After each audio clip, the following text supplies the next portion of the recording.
Transmitting to you from Old Heart Radio.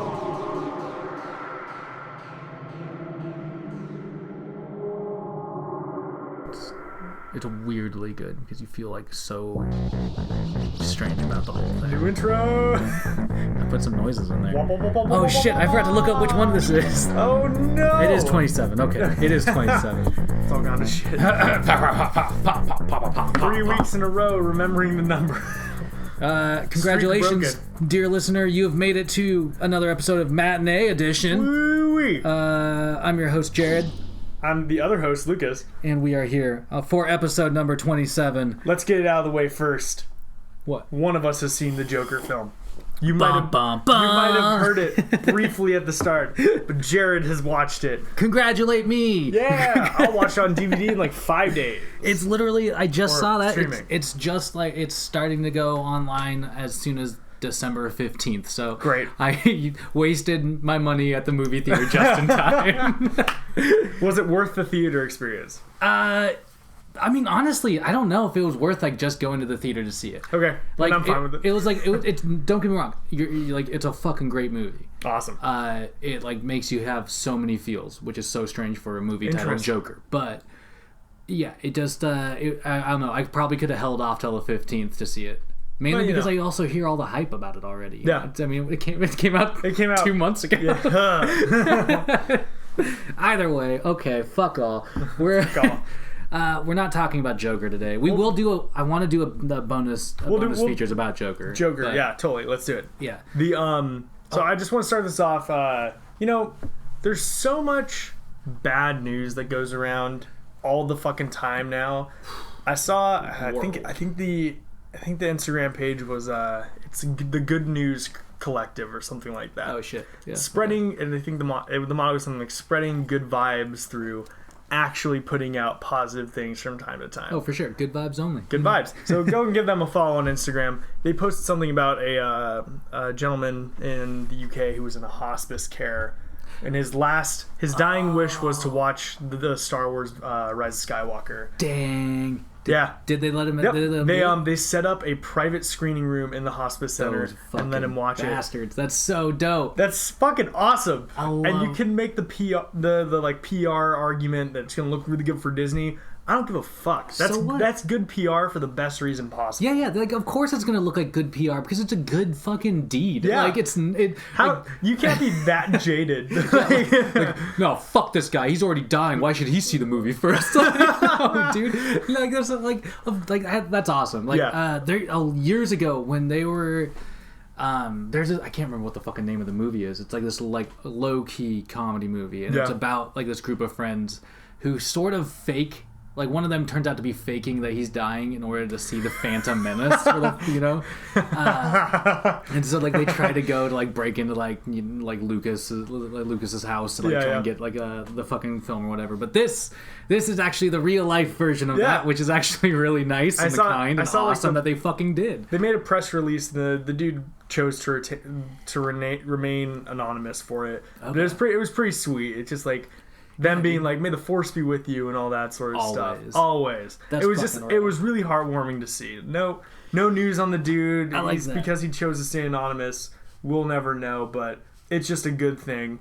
Yeah. So, fuck it. That's awesome. We remember that. Positive news. Positive news. All right. In other fun news, in quotes, me and my girlfriend are going to start rewatching all the mainline Star Wars films before the release of Rise of Skywalker. That's actually a really solid idea. Still contemplating whether or not I'm going to watch The Phantom Menace or or just watch the ending fight scene. Yeah. And then just skip Attack of the Clones. When I was a kid, that's like all I ever did with that movie. So I definitely I got that movie on VHS, and I would just rewind through like because there's like all the Darth Maul lightsaber battles, the Naboo starfight, and then like the whole fucking like Gungan army and versus the droids. I'd always fast forward through the starfight and the Gungan army because I was like, fuck, this is so boring, and just like skip to like all the cool lightsaber bits and then like call it good. Just so ridiculous. Duel of Fates is a beautiful piece of music, and that entire scene is fucking gold in an otherwise mediocre film. Truly mediocre. So I'm torn if I'm going to watch Attack of the Clones or The Phantom Menace in entirety, but I know I'm going to start Revenge of the Sith. Yeah. and work my way forward from there. Like, at very least, I mean, like, Revenge of the Sith is still, like, I still, like, I mean, It's watchable. the acting's kind of shitty, like the other ones, but, like, it's still a fucking cool movie in a lot of ways. It's the most watchable of the prequels. Yeah. You can see, I think, it's hilarious that in that film you can see the quality jump in CGI that happened in the mid-2000s. Oh, That God, yeah. you can see from, like, Attack of the Clones, where there's still some pretty fucking strong green screen in it, to the intro starfight in Revenge of the Sith, which is pretty fucking clean. The first time I saw that, like, when I saw that in theater opening day, Yeah. I was, like, my dick was blown off. Like, I was like, this looks so fucking crazy cool. Like, Yeah. it looked so well done. Yeah. And you're right, compared to the other two, like, there was this huge leap. Yeah, In totally. In some Totally. of those, like, things that they did in Revenge of the Sith. Oh, yeah, that's an interesting point. Yeah. Yeah. It's, yeah, I'm excited to rewatch those movies. We'll see whether or not I like them or pick some holes in the original movies once I'm done watching them. I mean, there's always holes. Like, there's always things to look back on and like, pick apart, I think. As well as, like, hold up. Like, there's, still, like, always fun little, like, solid things that you find in those old movies, Yeah, too. and I mean, I think the marketing campaign for the Rise of Skywalker hit it pretty much on the fucking head. It's like it's a story that's going to last forever. Yeah. Like, granted, it is relatively bare bones. Like, there's not much depth to the good, evil sort of thing that goes on in Star Wars, but it's just a timeless story that, because of the setting, will always be interesting to some point. Absolutely. There's a beauty to that. Yeah. I did hear a little bit of nervousness about the Rise of Skywalker. It sounded like people were sweating, like, the opening number predictions.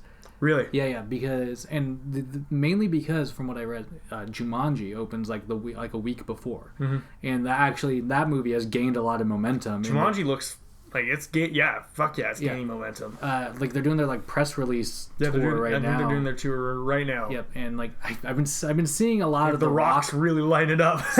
so he keeps, like, I swear, like, every red carpet he's on, because he just opened a tequila company. Yeah, he's like, taking doing a shot of tequila. Like, I haven't right in seen front of that. everybody, promoting his own shit. Yeah. I was like, that son of a bitch. But he never seems like a dick. Which No, is he never does. Like, that's the thing about The Rock. He seems like just like a genuinely nice person who just works really fucking hard. Yeah. So, like, no disrespect on that. Yeah, no disrespect. The fucker, do you see his post the other day? It was like yesterday, like the neon pink blazer. Oh yeah, dude, that thing was slick looking though. I was man. like, fuck. If I didn't like this guy as much, I'd think that he was a prick for doing that. Pretty much. But that looks good. Yeah, but like, he pulled it off. And there, like, I saw, like, same thing. There's, like, this comment on, like, some photo of him with, like, a black turtleneck, and somebody was like, only the Rock can pull off, like, a black turtleneck and not look like a douchebag or something like that. But I mean, like, to be honest, it did kind of look douchey. I'm just gonna throw that one down. I follow his Instagram, and half the time when he posts something like, "Is this douchey?" Nah, he busts his balls. Yeah, and that's kind of it. Yeah, dude, like, Star Wars is all over the place. I heard that it was confirmed that Daisy Ridley, fucking Oscar Isaac and John Boyega. Yes, Yeah. thank you. You're just on Hot Ones. They Good all, episode. Oh, really? Yeah. Nice. They all confirm that they're not coming back for anything else. Yeah. After this, so this is the it. end of their line. Yeah. You know what I mean? I think that's exciting, giving some finality to this greater arc. Well, you kind of have to be, because that's been, like, the one thing about Star Wars that seems to have, like, this, like, it has always been, is that there's just, like, there's not actual closure to any of the stories. People can stop fucking complaining about and comparing the future movies to this. Or to what happens. Because you'll see a start to the storyline and an end to the storyline. You don't see this, like, start and open ending. Yeah, pretty much. So yeah, it'll be interesting to see, like, how they end it for sure. I feel like so this is like this is gonna be like if Endgame was fucking it for the MCU. Oh yeah. People are gonna lose their shit. I mean, like, when it comes to ticket sales, it already beat out Avengers Endgame. That shit's crazy. For pre-order tickets. That shit's crazy. Yeah. Because Endgame, I remember that happened. It was just like, it's like there we go. It was a snap. Man, okay, so yeah, we're excited. 2 weeks or so. It's gonna be dope. It's gonna be fucking awesome. So King Kong Godzilla. Yeah, dude. King Kong versus Godzilla was recently announced to have been delayed, which is so funny, because I feel like nobody knew that it was still happening. Yeah. I mean, I'm holding my torch for it. I love Godzilla movies, and I've always loved King Kong. Have you seen the recent stuff?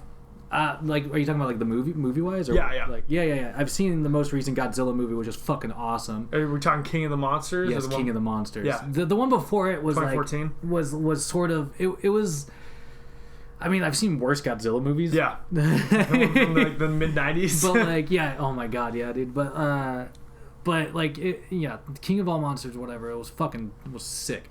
The thing is that I haven't seen that one, but I've seen the one before. Yeah. And I watched Kong Skull Island. Yeah, and so they directly linked Skull Island with the most recent iteration of Godzilla in that most recent movie. And so it'll be really fucking interesting to see how they like bring those two together, though. Yeah. Just because they end on such, I don't know, King Kong doesn't end on like this note of like, civilization is, has King Kong in their sights or whatever. Like, I don't fucking know. Will just be Godzilla randomly showing up on his island and Kong like trying to break him? I'm intrigued on where they're gonna go. As I said, I haven't watched King of Monsters, but I'll catch up on that. They definitely introduced the idea of like all these monsters being out there and historically I watched all the being trailers present. and they look fucking nuts. Yeah, dude. I mean, like it'll be cool if they actually pull it off. Like, they expand, like pulling off that expansion.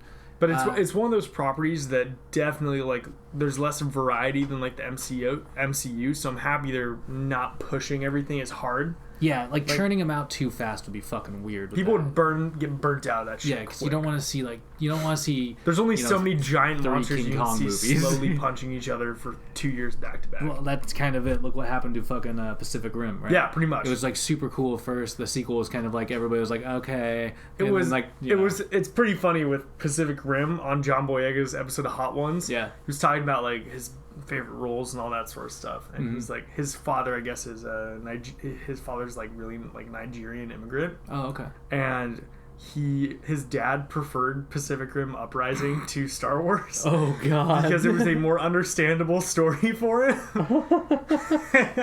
And the whole, even him, he didn't fucking defend his movie or anything. He was just sort of like, yeah, I was sort of not sure about Dad. Yeah.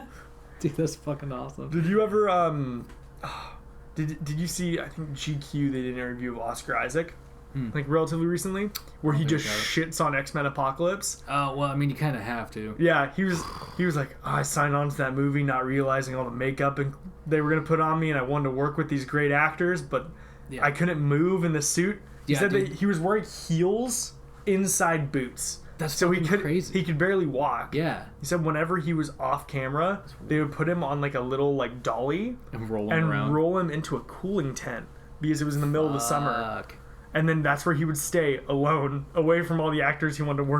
Dude, that sucks. Like, that sounds like a miserable shoot, but that also, like, I mean, that was just a waste of like a good actor on that. Yeah, Oscar Isaac's fucking awesome. Yeah, like, and so like to bury somebody in a bunch of makeup to make him like just like a very like one-dimensional character, it was just it was fucking garbage. Bad. I'm so baffled that they've never been able to like pull off one of those, like, I mean, we'll probably see it in the future, obviously, but they've never pulled off like an actual like big kind of X-Men story like that. Like the Hugh Jackman era of X-Men was fucking awesome, and like it was an introduction. They brought the idea of like superhero movies into popularity.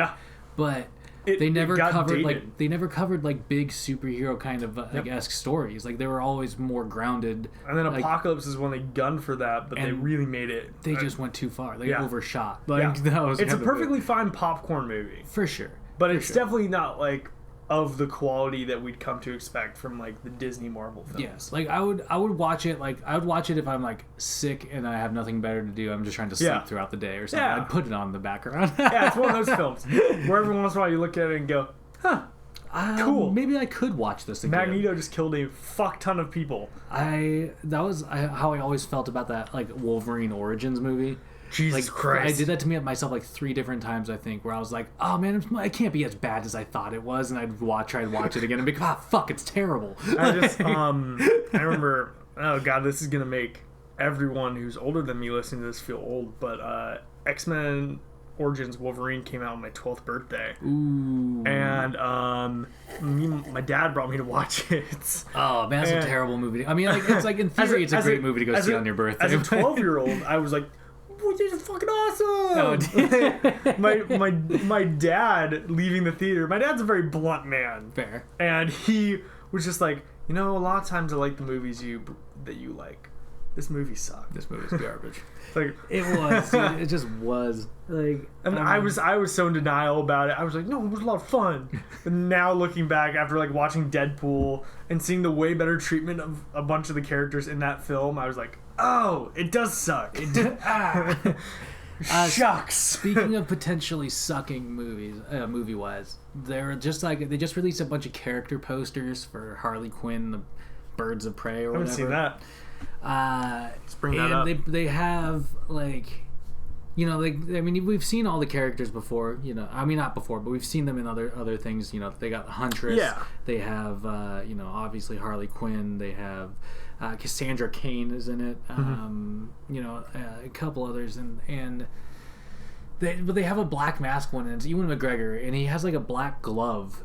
I saw that. I saw that in the trailer. Like, I'm just like, why can't they just commit to giving him like some sort of like tangible mask actually?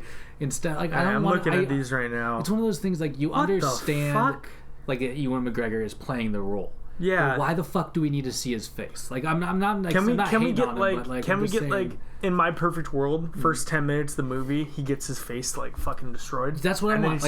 So we know it's Ewan McGregor. Yeah. But then he starts wearing. Well, I don't want to see him like the entire movie because it makes it harder to believe. Yeah. Or to dive into that world when you just constantly are like looking at what the fuck is up with these character posters. Yeah, they don't look that like they look like the kind of. It looks like Suicide Squad. Yeah, it doesn't look that that promising. I guess. It doesn't look promising at all. I mean, there on the Google search, one of the top ones was the Doolittle. Oh god, dude! Like Doolittle poster, which looks like shit too. But yeah, well, hold on. Let's talk about that for a second. So, Dr. Doolittle, I saw a snippet of that trailer, and honestly, Robert Downey Jr. looks like he immediately went into like a shitty role. He left the MCU. It was his first time being in a non-MCU movie since 2012. It looks like a kid version of his Sherlock Holmes character. Yeah, and like that looks exactly like a Robert Downey. Like it looks like Robert Downey Jr. in some dirty clothes. Like that's what it looks like. Yeah. And like there's this whole shot of him faking out like a tiger that looks like Shere Khan from the fucking Jungle Book movie, with like a light, you know, like reflecting sunlight onto the ground or something. And it's a spot, and like cats always fall for the spot on the ground, you know. And I'm just like, this looks so fucking bad, dude. It just like. Whatever. It looks maybe like, he just wants to be out of the main public conscious for a bit. Maybe, but like I mean, that's directly aimed at being like a family movie. It's directly aimed at like, you know, bring your kids to the fucking theater with you. So I mean, it'll probably make money. It probably will, unfortunately. But it looks fucking so terrible, bad. Yeah, it just looks like garbage. But it made me wonder when the actual next Sherlock Holmes movie is coming out, because it's in production. They have slated that. Like it's actually happening, and those movies were shockingly fun. Yeah, and I mean I specifically whenever I think of those films, I think of the scene in the like boxing match, the bare knuckle boxing match. Totally. Where it's him like piecing together what he's gonna do, and then him breaking it down, and then going back and him actually executing it. Yeah, that's a fucking awesome scene. That was really cool, and I remember seeing that like for the first time and just being like watching it play out, and it was just it didn't interrupt the flow of the movie at all, but it was like such a cool. It was like a piece of like I don't know inside giving him perspective on the inside of his head. It's like how the Benedict Cumberbatch Sherlock. Did you ever watch those? Yeah, that show is fantastic. Yeah, when it's him breaking down the crime scenes and it's like the descriptors coming out in his mind. That it's like that movie's version of those scenes. Totally, and I think that was something that they kind of found worked. Like people kind of like that. Yeah, they don't like just knowing that he has a ridiculously sharp deductive mind. They like to actually see it break it down and see. I mean, like it's the same thing that people say about Batman being a detective. Yeah, except you don't really get to see him. You never get to see him be a fucking detective, and that's like that. That is something that I hope that they change in this movie coming up here, because they. Like from all intents and purposes, you hear it's really going to be kind of playing on Long Halloween, which is really just like a fucking detective story. Yeah. Did you see Pattinson being on an interview saying how he really doesn't want to be as upset? He doesn't want obsessive fans. Yeah, which is fucking stupid. then, man. Like don't be Batman. Don't take the most iconic role in the fucking on the planet right now. Yeah. Like I mean, like Batman. I mean, The most talked about potentially role. That might be like stretching it much. Batman is like probably in the top 5 most iconic characters of all time. But like, yeah, that like if you had a problem with your Twilight fandom, like you're gonna have a huge problem. Granted, with your Batman I think fandom he has proven himself as an actor. But yeah, I think so. I don't think the Twilight thing, it was a bunch of annoying teenage girls. Well, now he's gonna have to deal with a bunch of man children. Yeah, being like, not only fucking this, what a horrible take on Batman. Well, and not only are you gonna have to deal with like teenage girls like fawning over fucking Batman, but you're also gonna have to deal with like adults who are fucking mad that like any little thing went wrong. Yeah, like, did I see a rubber nipple in there? Get the fuck out of here! Steal that from Clooney, you jackass! Dude, so it's like, I mean, it's dicey, man. Like, but you know, like if you don't want the spotlight, stop taking fucking good roles. Yeah, it's like I saw the list of the really good actors. indie films. I saw the list of actors that he beat out. Yeah, and there are like at least 3 on there that I'd probably be fine with. Army. I heard about Army Hammer. Was on that list, which is just a funny name. It's so weird to say his name because I always feel like it's made up. But who else? But he would have been a fantastic choice. Yeah. The guy that was directly competing with him, Nick Holt. Oh, the dude who plays Beast. He would have been an interesting choice, I think, too. Yeah, that would have been a very different take on that character. Because I feel like Robert Pattinson, like, say what you will about Twilight, I think I can only recollect watching the first movie at some point or another. He was the best part of it because he had this weird sort of, like, he was polite and casual, but there was always sort of behind, and it's something that's carried over into his roles. You could always see in any of his performances this weirdly intimidating sort of force behind him, you know? He has this he has this like way of projecting this like reserved person while like you know that there's something going on behind his eyes. He's a bit unhinged. You know what I mean? And like and that's something you see in a lot of his roles. Like you just see it's like not contemplative, but he's just like it feels like he's just always like trying to take in the whole situation. I don't know. It's interesting. It's an interesting presence. He has the expression he's the expression of like a relatively hospitable, kind person when he's really a fucking caged animal. And he's very aware of the shit that he could cause. Yeah, there's God, what's it called? Never mind. I'm not even gonna bring it up. He has this movie where he plays like this. Basically, the whole movie is him in a limousine. And it's like I heard about this. It's like a weird movie. It's him. He's like a super successful businessman. Yeah, and he's just there's riots in the streets. Yeah. Like from people that aren't doing super well. Yeah, and there's a lot of stills that you see of people like taking like from that movie and then being like, "This is Bruce Wayne," like you know what I mean. But it plays. It totally plays. You see him fit into that like businessman persona too, and so it's really about like right now it's really about how. Physically, like to me, it's like about how physically present he can be in the Batman role. Because no offense to Pattinson, he's not like the biggest guy. I want to see how he puts on muscle mass, because other people going into those roles have done that. Like I was just reading about fucking Henry Cavill. Yeah, you know when he went into Superman, he refused any CGI. Yeah. He was like, I will make my body. Like the body that Superman deserves, basically, and he, I mean, Jesus Christ, dude, like that dude is ripped in that fucking movie. I love how in a lot of interpretations of Superman, there's the like Clark Kent, he's sort of slouching, he doesn't look confident. You get Superman, his like chest is out, looks like he's a fucking beast. Yeah, and I can sort of see that happening with Pattinson's Batman, where you can sort of see this like weirdly unenthused Bruce Wayne that doesn't really seem satisfied. Going into this, like, where Batman's really where he fucking shines and the person that he is. Yeah, and I think that's kind of what I'm hoping that's what we'll see because as we all know, Pattinson is he's like he projects like the brooding mind really well. I don't know why. It's just that thing we were just talking about. He has this, that's the word. He has this weird presence that like he is able to bring to other roles. That's like it's kind of perfect for Batman. Yeah, he's intimidating, but he's not. Yeah, you know. So it'll be interesting to see when they use that, I guess. Yeah, anyway, I'm excited. I mean, it sounds like we're talking about like a real fucking superhero at first. Yeah. That was something I thought about earlier, by the way. Was how this was like it would be a fun. I feel like this would be a fun comic book, but like basically like you know how where we're at in this world where. Sometimes when you talk to people about the MCU or the superhero movies, they might as well just like have it. Might as well be real life. Yeah. And like they some people just want that at this point. That sounds like Superboy Prime. How would this be like how are these movies slowly gonna be like introducing the idea of modern day vigilantism or like superheroism into like the actual reality? You just wait a couple years in Olympia, there'll be one. Well, when these movies first started popping out, like again the Hugh Jackman era and the Tobey Maguire era, or the fucking Wesley Snipes era of superhero movies, like people started crawling out of the woodwork in costumes and I mean, there's that guy in Seattle, like no joke, like that Phoenix Jones dude. Yeah. Like that dude, like as like laughable as his costume is, and sometimes like unintimidating as that dude seems. He's definitely stopped crime, like violent crimes too. like the dude's like, I mean, I feel like these movies will eventually lead to a larger acceptance of vigilantism.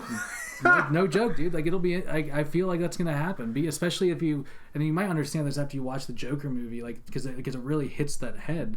But like there's distinct imbalances that people are just like willing to like live with, and there's distinct ones they're not. Yeah. And I think the more that like the idea of these like fantastical hero movies are promoted, the more that might empower people, not necessarily like tomorrow or the next day or a year in the future, but like when they look back on these things like decades in the future, people might feel a little more empowered to like do something themselves. You just wait, we're gonna have a fucking the ridiculous popularity. We're gonna have like a things. good guy Bane who's just roided out all the time. Now it's not the time for fear. Now is the time for roids.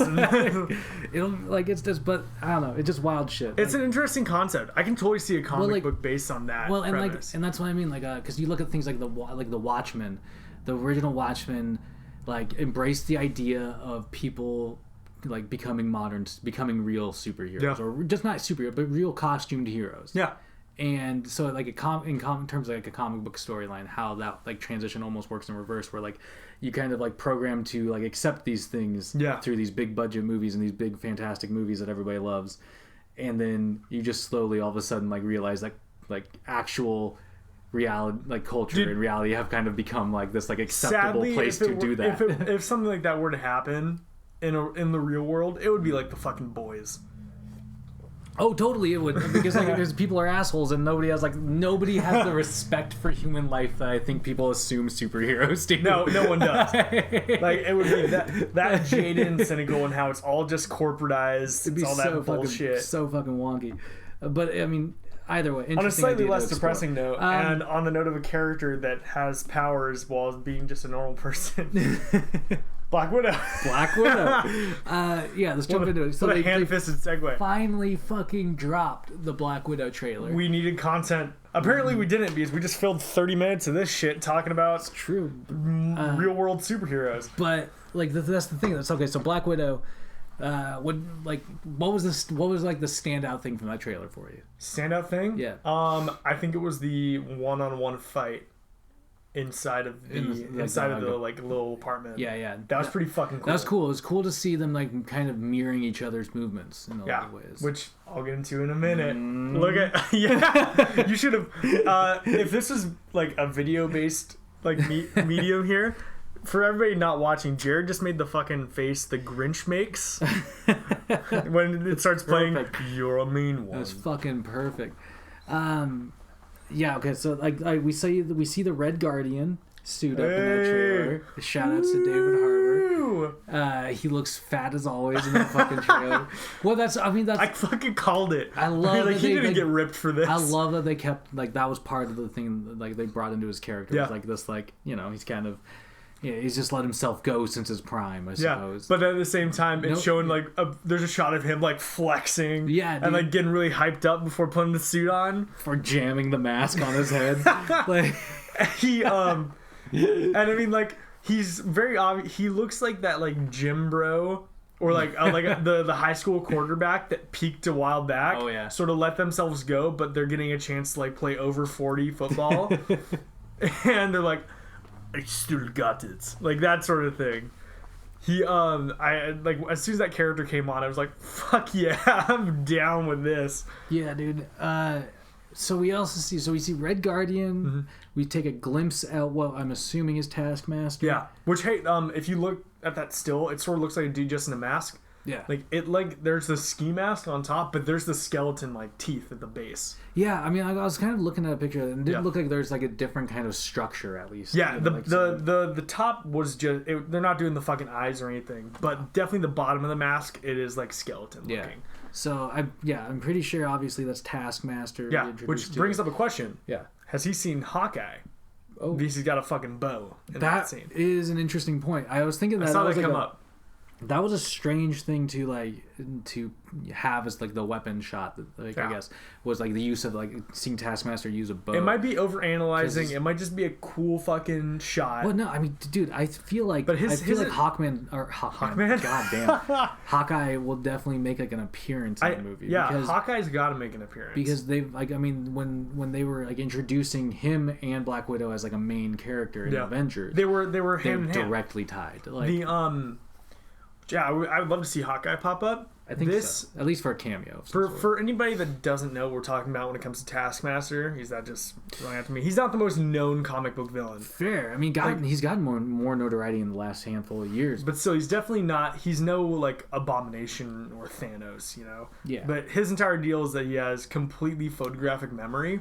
Yeah. So he learns. He's a Taskmaster. Yeah. He learns immediately how to counter you by learning your fighting style. Yeah. Just on a whim. As soon as he sees something, he can replicate it. But one of the things about his character is that he does have a photogenic memory, but when he learns something new, he like has this like amnesic way of forgetting about something else.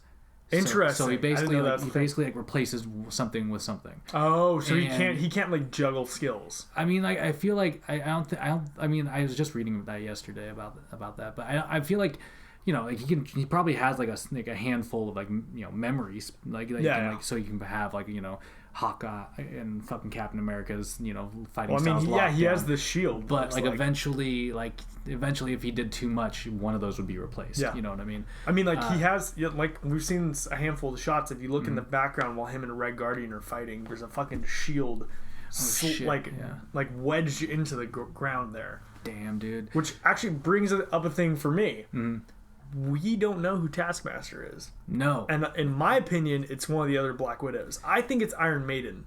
I mean, they've been I feel like that's been like the whole, like I feel like that's what's been alluded to you know, the most. And I mean, I don't disagree with that. I think it's probably what's her name? The actress's name? Yeah. Rachel Weisz. Yeah, Rachel Weisz. From The Mummy, you know? From Brendan The Mummy Fraser. fame? Yeah. Totally. Or like a lot of other work. Yeah. But, so I mean, I think you're right on that. I think it's her. But I mean, maybe they could definitely send you a curveball. Yeah, or Yelena Belova, the other Black Widow. She number one. I don't know what's going to happen with her, if she's going to die or not. Somebody made the observation that she is wearing the suit that Black Widow wears in Infinity War. Yeah, I saw. I read that. She's the one in the scene nearly identically mirroring Black Widow's movements in the apartment fight. So, that's just good. That's just a little good Easter egg for people who want to piece it together. It could also be just baiting. So the other thing about this trailer that you realize is that they refer to themselves like there's like, you know, Black Widow and then her compatriots and like the Red Guardian and such. They're all sitting around that table. And they refer to themselves as family. So you know that these people are very close. Yeah. I mean, I feel like one of them will betray somebody in that party. You know what I mean? With Taskmaster having not been cast, the only person there's two characters we can rule out. Yeah. Black Widow. Yeah. It's not Black Widow. And it's not Red Guardian, because Red Guardian was seen fighting Taskmaster. I feel like it's one of those other two. It's one of the other girls. Unless it's randomly Thunderbolt Ross. They have de-aged in the trailer. Yeah, they do. So I mean, I feel like that idea of like him creating the Thunderbolts team is something that we'll see. Because that would be an interesting way of introducing Venom into the universe. Yeah. Too. I have an interesting theory. So with this trailer, we're given some just like cool stuff, but we still don't really know what the plot of the film is. No. I think it is them all coming together to shut down the Red Room again. Oh, shit. Like, because there's a shot in it where you can see a bunch of people training, and it looks like a relatively contemporary space. It doesn't look old. Because you've seen in other shots of like flashbacks of Black Widow, like her, like they that it was older it was front for like a buildings. ballet studio. Yeah, and so it doesn't look like like there is like a shot of like a newer kind of training. I think facility because of some they consider themselves family because they're all graduates of the Red Room. Probably, like the 3 Black Widows and then Red Guardian. Yeah. They were all brought together and they were all trained together, and that's why they have such a bond. Yes. Yeah. I think that they find out somehow that it's started up again. One of them's an insider, and that's Taskmaster. Taskmaster is really from just like the new version of the Red Room. Fair enough. Like that makes sense if they were going back to shut down like that program, because it didn't seem like anybody would have like a favorable experience going through that. Yeah, it seems pretty traumatic. Yeah, like I mean, they tried to kill each other. I mean, like they right they really made, especially in like the last Avengers movie, they made Black Widow such a tragic character. Yeah, like they painted her as like this, like never had a family, or like hadn't had a family in a long time, like had like no close people, and so it was just sort of like, I don't know, like they just made her like a really they made her like a heavy character in that movie, and so like it'd be interesting to see them like portray that again in this movie. Dude, I'm excited. Yeah, I mean it'll be interesting. We do see a few different like suits, I think, in the movie, including that random white suit that she was wearing. Yeah, while they're in the snow, so I guess that then makes sense to some regard. But I just thought it was so funny. I was like, Black Widow. She seeing that suit, I was like, I don't really get it. I don't know what they're going for here. It pops a bit too much, but I'm like, okay, they're in the fucking snow. Yeah, valid excuse. But I think overall this film it'll be fun to watch. It'll be probably a really action driven and espionage driven. Yeah. Sort of a spiritual successor to The Winter Soldier. Yeah, totally. Seeing this trailer, the only thing I'll take from it is that we just should have had this like 5 years ago. Oh, absolutely. That's the thing I'm so sour about too. It's like, it feels like this should have been made like a while ago. I think this is gonna come back as just like one of the. It's not a damning mistake, but it's a mistake Marvel made. Yeah. I think everybody was fucking crying out, we want a female superhero film, female-led superhero film. Yeah. Like, fuck it. This should have been it, and it should have happened right after Captain America: The Winter Soldier. It really, like, that would have been such good momentum for it. Right, or just right after Civil War, like when this is set. Yeah. So, either way, at least we have it now. Yeah. It looks like it's chock full of familial bond, which brings us to our next subject. Ooh. Bond. Whoa. James Bond. Christ, what a segue. So, if you don't listen to this podcast for the rambling, you listen to it for the segues. That's the motto. So, we also saw the first James Bond trailer. Yeah.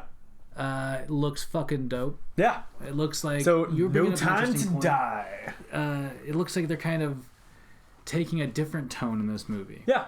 Well, I mean, so I don't know. How much of a James Bond fan are you?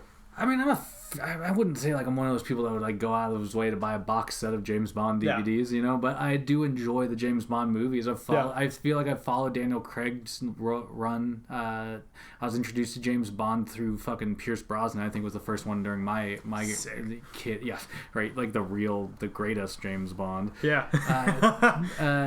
But I mean, I've always liked the movies. They've always been fun. They've always been awesome.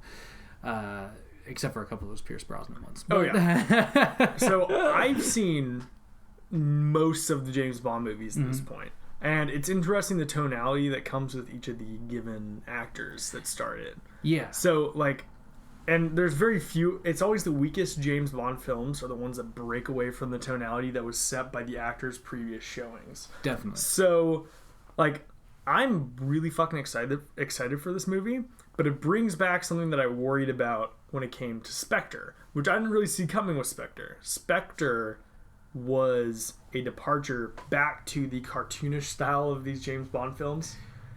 A little bit, yeah. Yeah. For sure. But it came after 3 relatively grounded films. Like, say what you will about Quantum of Solace, I think it's a perfectly fine film. Yeah. It's one of those movies that it's not super good, but it came after something that's great. Like Yeah. Casino Royale was a phenomenal film. Casino Royale was intense, man. Yeah. When I first saw that, I was just like, this is the way James Bond needed to be. Yeah, Like, it was coming up right after the Bourne films, really capitalizing on what was the new style of action that was up and rising at that point. It definitely and it worked. It played so well. It played so fucking well. Quantum of Solace was a little different. Quantum of Solace, I feel like wasn't super different, but it wasn't as like tight knit. Yeah. Story wise, like it's difficult to go back and poke holes in the plot line of Casino Royale. When in Quantum of Solace, you're like, there's a bit of convenience here. Okay, fair enough. Yeah. And then you get into Skyfall, Yeah. which in my opinion is one of the best movies of the decade. Skyfall is a fucking incredible movie. Yeah. And then there was Spectre, which turned into a Brosnan-esque cartoony Bond film. Yeah. Like, and nobody knew that was gonna happen, and it threw everyone for a loop. It definitely did. It was like it was a weird tone shift. Yeah. Without any expectation of a tone shift. Yeah. And so it's just sort of like it caught you off guard in terms Yeah. of that movie. But I mean, like Skyfall had the like train chase, yeah. which it was a bit over the top, but it wasn't egregious. Yeah, I mean, There was- I'd put Spectre in the same category that I'd put like Moonraker. Yeah, You know what I yeah. mean? Like it's Like there's some cartoonish stuff yeah, going on or here. like GoldenEye even. Yeah, GoldenEye I mean, had some you really can cartoony see- kind of aspects to it too. I mean, Or not. I mean, oh god, there's several, but yeah.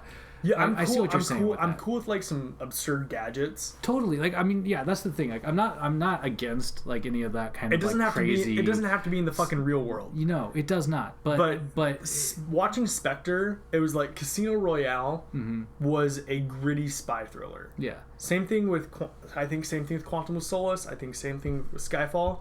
Fucking Spectre was playing the GoldenEye video game on Yeah. easy. Yeah. Like and he so, was when I was watching that movie with my girlfriend, and with the scene at the end where he takes down a fucking helicopter with a pistol yeah. by shooting its I haven't engines. seen something that ridiculous since like a Die Hard movie. I know. she looked at me and she went, "Fuck this." Like a bit much. But Yeah. What are the expectations for the new movie though? It looks after watching this trailer? like a very it looks like it's wrapping it up. Yeah. After watching that trailer, I don't think they're gonna hand it off to the woman. I'm forgetting her name. The new 00. Yeah. They established that she's a 00 in the movie. Yeah, in the trailer. I forget her name. It's something Lynch, I think. Like oh god, yeah, I don't want. She looks like a fucking badass. like Lashana Lynch or something like that. This This is her introduction, huh? and it looks like she's like this, like the replacement because Bond has been off, just fucking around for a bit. Well, and that's one of the things they established in the trailer too, is that it's kind of like it's like a Logan-esque kind of movie where it's Yeah. like old man doing one last run, you know. Do you think Bond will die at the end of this movie? I wouldn't be surprised, man. Or I don't That'd be think that there's a interesting. happy ending for this guy. Have we ever seen a Bond die though? No. So like that would be a really wild card to like pull out and actually like kill off a James Bond. Yeah, I mean, like, but I feel like if it's at the end of the film and this is it, and they reboot it as they have in the past after this, Yeah. then Well, we're good. And I feel like this will also bring on like the first time that like when they reboot, Yeah, it's gonna actively play a role in the movie. yeah, Does that make sense? Like, Yeah. like because I feel like it's always been this thing about the character. Like, sure, yeah, obviously Sean Connery can't play James Bond forever, so Yeah. like, a new actor, right? But this one, like there's been so much like real world hype about like who will be the next Bond. Yeah. They have to address it in the movie Yeah. the movie way. I don't know. It would be fucking crazy. It'd be fucking crazy if they do the code name thing, which is a theory. I don't think it holds up, especially if you watch Skyfall. Like, there's a gravestone with his father's name and it says Bond on it. But that's been a theory that's Yeah. interesting for a while. It doesn't hold up, but it's cool. I don't know. It's either they hand it off to this new 00 gal, or they just do a fresh slate and just go for it. Yeah, I mean, well, like I said, I feel like they're gonna have to address. I think people want it to be addressed. Yeah. Like, it's like gotten to this point where it's like the mystery of how it passes is sort of like one of the character things that people want Yeah. to see. I mean, what is I'm this? intrigued. Like, what's the deal with this? Like, Yeah. If they, I mean, like, I'm really excited to watch this movie. That's an intriguing perspective that I'm excited to see if they choose to play into. It'd be cool. They very well couldn't. They very well could not if they chose. But it's an interesting food for thought thing. Yeah, well, I mean, either in this movie or future movies, I think that they have they have to finally address how that gets becomes a thing. How do you feel about Rami Malek? You didn't get to see much of him, but he looks fucking creepy. Yeah, I mean, he looks creepy in like everything he does. This is the director of True Detective.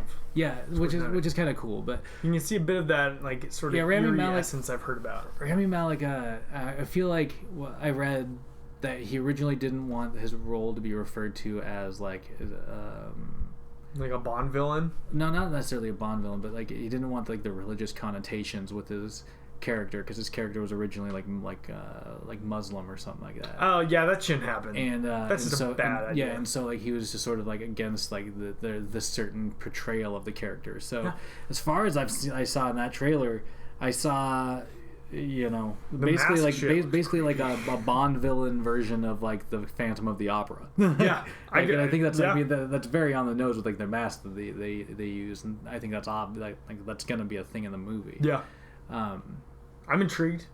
Yeah, I mean I don't know, like the villain. Rami Malek's a fucking phenomenal actor, so I guess.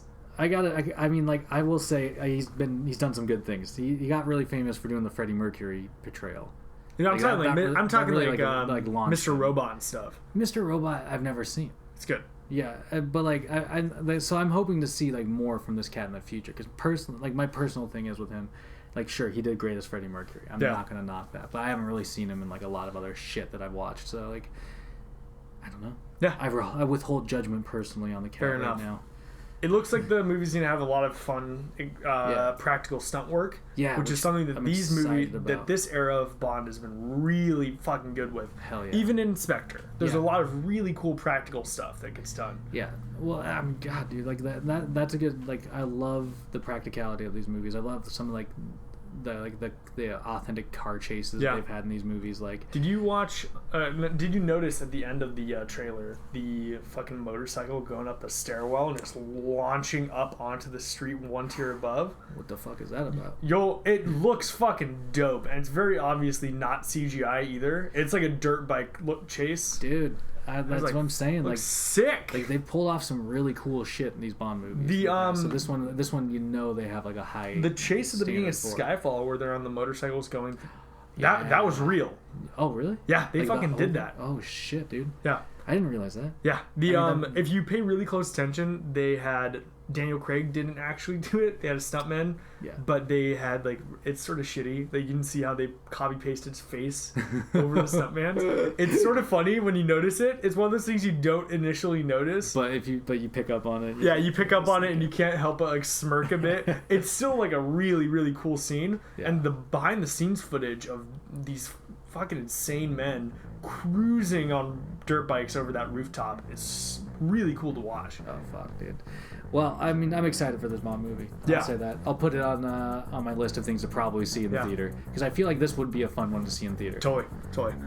That sounds like it's about it. That's about it. Hey, quickly before we close out, In Tune coming back at the end of next week. Nice. We'll be in. I'm scheduling some actual local yokels for this month. Whoa! Look at this guy. A couple of interviews down. And then we'll be talking about my barista comp stuff. Yeah. So check it out, man. Old Heart Radio. We will have stuff up this month, guaranteed. Instagram, Twitter, at Old Heart in space. All that shit. Go out there and use your brains for good, motherfuckers. Amen. Drink to agua. Goodbye.